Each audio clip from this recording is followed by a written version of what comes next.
Now I'm going to explain you a really easy way. So after years of research, Dr. Rudin, he has devised a technique called ADT, amygdala depotentiation therapy, otherwise known as Havening therapy, which delinks the emotional aspect of the event so that we now view it as neutral and detached. This causes the brain to reset its landscape. He called it the havening because it produces in the patient the experience of a safe haven, a place free of trauma. We will use havening to depotentiate the receptors on the stress-related pathways in your brain and remove the underlying stress beneath your emotional eating. Research has shown that havening is an extraordinarily powerful technique.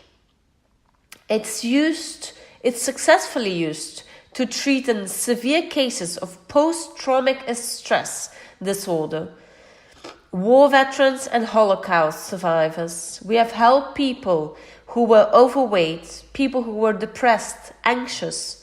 Havening cures emotional overwhelm, regardless of the initial cause of the problem. The overwhelm is removed.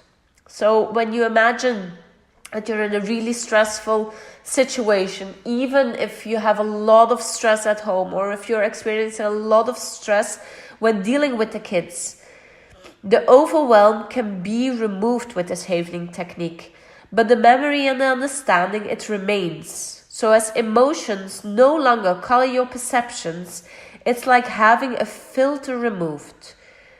Instead of feeling overwhelmed, you can now see and assess situations clearly. Havening is a huge breakthrough because it is so flexible. The havening touch goes directly to the solution by causing a physiological change in the brain. It can be used even when a problem has multiple causes. It can be used across the whole range of psychological problems that generate emotional overwhelm. It delinks the traumatic response from the causative memory, so although you still remember whatever happened, you're no longer emotionally affected by it.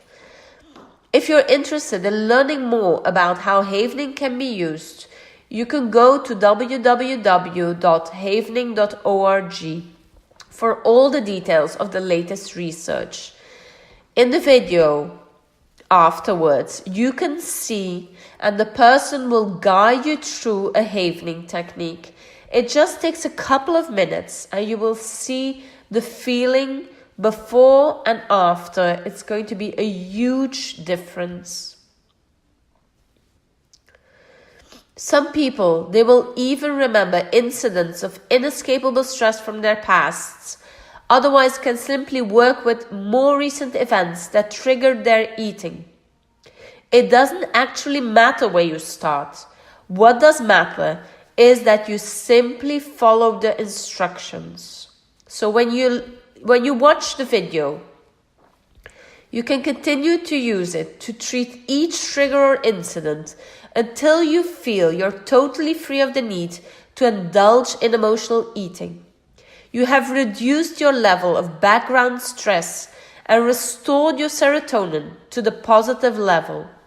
You will still retain all the memory and knowledge you gained from the incidents in your past, but they no longer depress the neurochemical landscape of your brain. So how does it work? Before you watch the video, I'll explain in a couple of minutes how it works. So havening works by evoking the memory of the initial trauma, which activates the neural pathway and the stress response described above. But then, instead of letting it run its course, we introduce the havening touch, which floods the brain with delta waves, the same brain waves that are found in deep sleep. These delta waves cause the phosphorus molecule to release the AMPA receptor from the neuron surface. The AMPA receptor is reabsorbed thus delinking the stress response from the memory. Now, the same stimulus can evoke the memory but doesn't generate the same stress response. So we're not in that vicious circle anymore. Unlike the temporary fixes of food or other state changes such as drugs or alcohol, havening makes you feel good and it cures the problem permanently. When I started to introduce havening to my clients, we treated one trauma at a time. And as we refine the technique, we have found that it is in fact more powerful if we do it several times in succession. And if we allow the mind to group together responses to different traumas that have contributed to the same symptom. This is an extraordinary breakthrough because it allows us to heal entire categories of discomfort. It's really revolutionary. For example, I've been working with individuals to address anger and frustration arising from failure of a marriage in a single 20-minute session. Dr. Rudin, so the founder of this technique, has worked with Holocaust survivors whose trauma stems back to events 7 decades ago. In this context, we can reduce all the frustration and the anger caused by years of unsuccessful dieting in just 20 minutes, as well as removing the stress arising from a specific traumatic event. Havening also alleviates the stress arising from ongoing emotional states. So in other words, it doesn't only remove your stress, which has been in your body for years and years, it also makes you more resilient for recent stress states. Any recurrent, painful emotion causes the brain to use the same neural pathways to trigger the stress response. We can use havening on traumatic memories, long-term conditions, and recurrent emotional trauma. We can even use it on associations that have quite randomly developed fear responses, such as phobias. In each case, it has the same effect. It delinks the stress response from the memory of the event. So for now, the first step in breaking that cycle of emotional eating, apply this havening technique. Try to do it once or twice a day, and then embed it as something as you brush your teeth, when you wake up, when you have had breakfast, or immediately after you wake up and you do your sports. Use the havening technique to stabilize your nervous system so you don't get into that fight and flight response, into that high cortisol level. We maintain and stabilize the serotonin so you don't need to find comfort in food. This is the first technique. In fact, the second technique after installing the cheerleader. Enjoy it, watch the video, and share your experiences in the chat. Thank you. Yes, others strive at work, but hit a low moment when they go home in the evening and immediately eat to change how they feel. Yet others are experiencing relationship difficulties or separations and look to food for comfort. And of course, there are those who have eaten too much for whatever reason, but now find their own weight and ill health stressful and eat to deal with that. So we all have different reasons, but the chemistry is the same. So if you have discovered that eating makes you feel better, but that the better feeling fades away after a while, there is a good chance that your serotonin levels are context sensitive or even too low overall. As you have discovered, emotional eating does raise your mood briefly, but the effect doesn't last. What makes people vulnerable to low serotonin levels? So Dr. Ronald Rudin, he has been working in this area for many years, and he believes that the major cause of chronic or repetitive low serotonin levels is one experiencing or more than causes a person to believe. I don't know how to solve this, and I don't know when it's going to end. This could be a single event or trauma, but most people have experienced one little disappointment or emotional pain after another until one day the thought goes through their mind. This hurts, but I don't know what to do. The body codes that as inescapable stress. Under stress, the body lowers the serotonin to free the mind to seek solutions so that we can deal with whatever is causing us stress. If you have low serotonin levels, it's not your fault. It is a result of stressful situations in the past.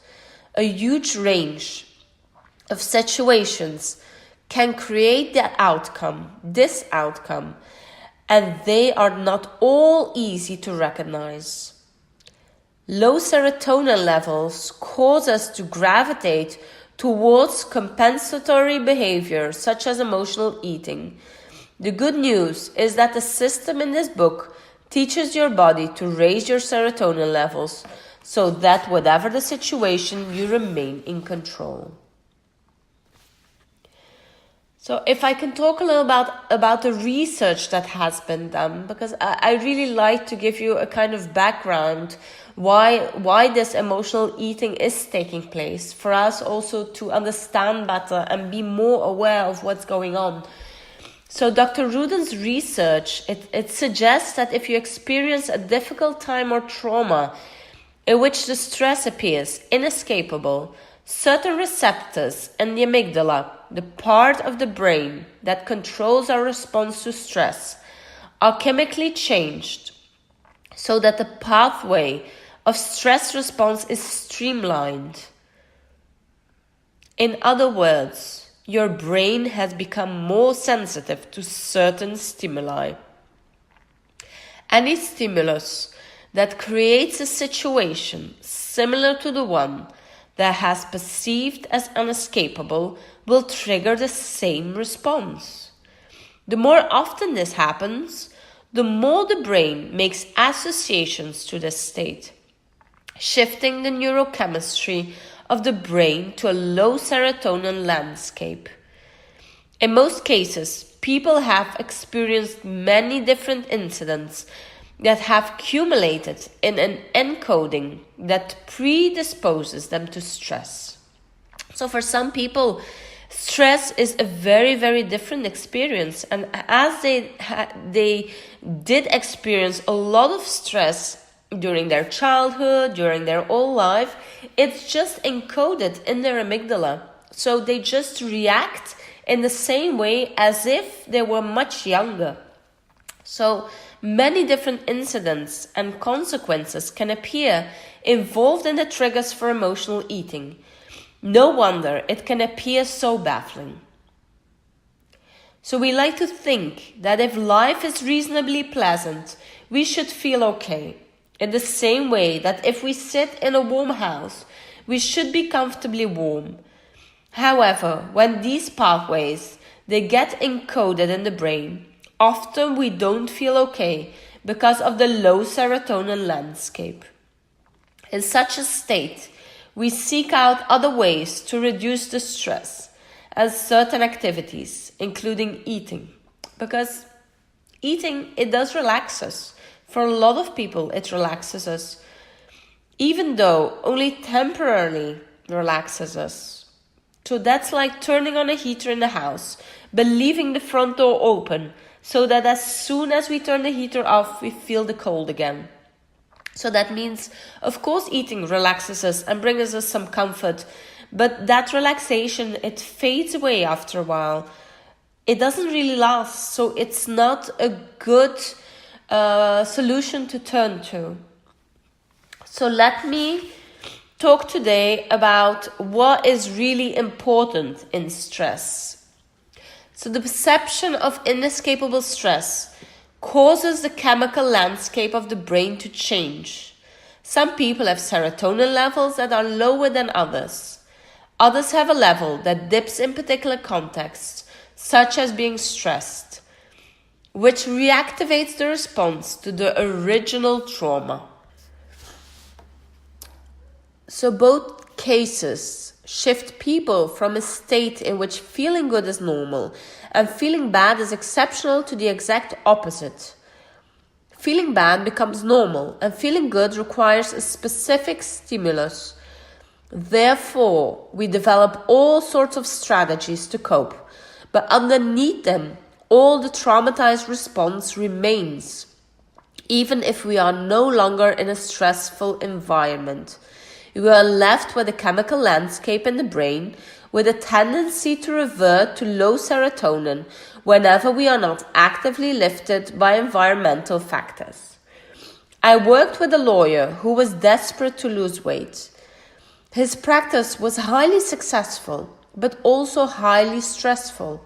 He would work from early in the morning to 4 in the afternoon without a break, without even eating. Then all of a sudden, he would hit a low serotonin point and feel completely out of control. He would order a giant pizza and eat the whole thing in seconds. The first thing I told him was to change how he felt without using food. Then I taught him to pay attention to his body so he would notice if he was hungry before 4 p.m. Within days, he had radically changed his timetable and his eating habits, and he lost weight effortlessly. So let me talk a little bit about these vicious circles. It may be that we experience a situation in our life, in our adult life, in which the stress appears inescapable. This is not necessarily a single event. It could be being stuck in a loveless marriage, doing a job you hate, or caring for a relative without help or holidays. When people suffer from deep permanent stress, they are very likely to seek relief. Some take to emotional eating, some to drugs, drinks, others to shopping or extreme sports. All provide temporary relief. None address the underlying problem. Unfortunately, the activity that provides temporary relief often creates further problems in the long term. Alcoholism, drug addiction, and obesity all seriously threaten health and are thus in themselves inescapable stresses, creating more inescapable trauma and building an increasingly negative vicious circle. Some people end up using food alongside other addictions, which makes the problem appear even more complicated and intractable. Dr. Rudin's work has shown there is a solution.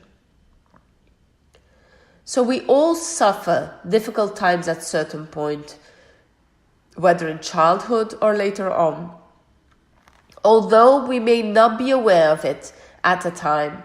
So how come some of us seem to survive without long-term damage and others still seem to be vulnerable? It seems that if we receive genuine loving comfort and if we are distracted from the pain while the trauma or the memory of the trauma is still active, the encoding is not permanent. Our brain returns to its natural resilient state.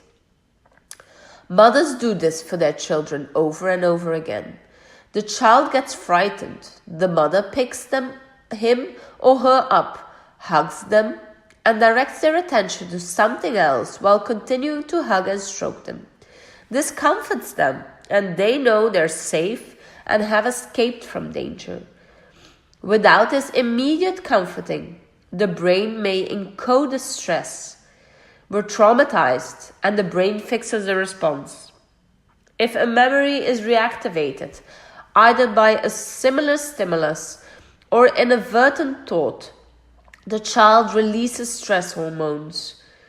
Dr. Rudin's research has shown that after reactivation of the encoded event, the physical actions of comforting, such as stroking the arms, face and hands, produce an electrical response of delta waves in the brain, which strip away the chemical that was jamming the stress pathway open, thus returning the brain to its normal pre-traumatized state. This is really revolutionary, so that's why I want to share this with you, because we can build up our resilience, even if we're in a high state of stress, and even if our serotonin level is really, really high, by doing this exercise, which I'm going to share with you in a while, and which I'm going to share with you also a video, so you can practice it at home, you will see that this is really revolutionary. The actions of love are not just culturally significant gestures, they affect our physiology. So even today, with thousands of doctors and scientists around the world studying the brain, its actual mechanisms are still only partially understood. However, we do know quite a bit about a type of memory storage called synaptic memory, which is involved in encoding traumatic memories. When something traumatic happens to us, we feel bad and we want to get away. In biological terms, data from our senses is fed to the amygdala, along with the data from the cortex, which ascribes meaning to the event. In the amygdala, neurons are activated, sending neurotransmitters to receptors on other neurons across the synaptic gap.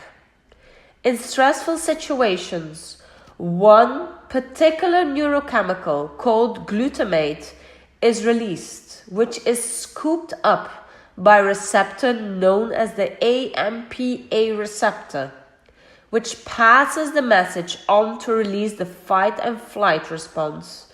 The AMPA receptor is then reabsorbed. This might all sound very, very scientific, but what happens is if we're in a real high stress alert, this feeling, this emotion goes directly to the amygdala and it gets absorbed as a fight and flight feeling. So I'm sure you already heard from it. The fight and flight response is something natural that's embedded in our brain, because thousands of years ago we were able to react very naturally if, for example, there was a wolf in front of us. That wolf wanted to attack us. So that response went immediately to the amygdala. So blood goes to the arms and to the legs. So we're completely prepared to run or to defend ourselves. But now in recent times, if we have a highly stressful situation, it still has the same response in our body.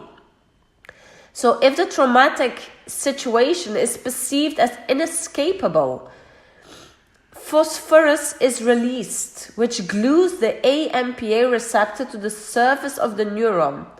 This sets the pathway of the stress response permanently to open. So if the event is merely recalled, the thought triggers a reaction as if the event was happening for the first time.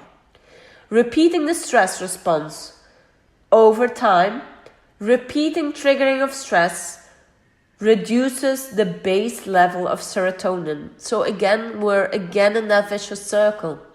So high stress response, fight or flight response, low serotonin. And if we don't do anything to balance our nervous system, which is separated from the sympathetic and the parasympathetic, from high activity and relaxation, if we don't do anything to balance that nervous system, to stabilize everything, we'll always be in that high alert of stress, which is very easy. That our low serotonin, the serotonin level is quite low. So that's why we are looking for lots of comfort in food, in alcohol, in shopping, in whatever that's convenient for us. So I hope explaining this makes emotional eating a little bit more clear for you. I want to share the good news, because the good news is that the mechanism is reset. It's able to reset your brain's response. It remains available throughout your life.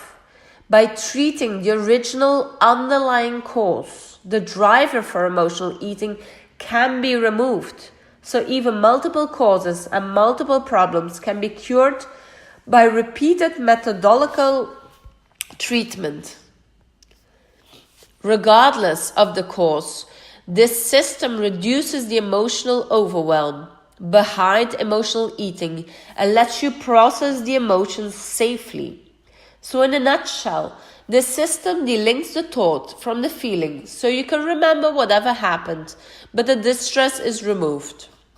Dr. Rudin has also discovered that there are many ways in which we can become resilient and prevent traumas encoding permanently, regardless of the love and comfort we do or don't receive from the outside.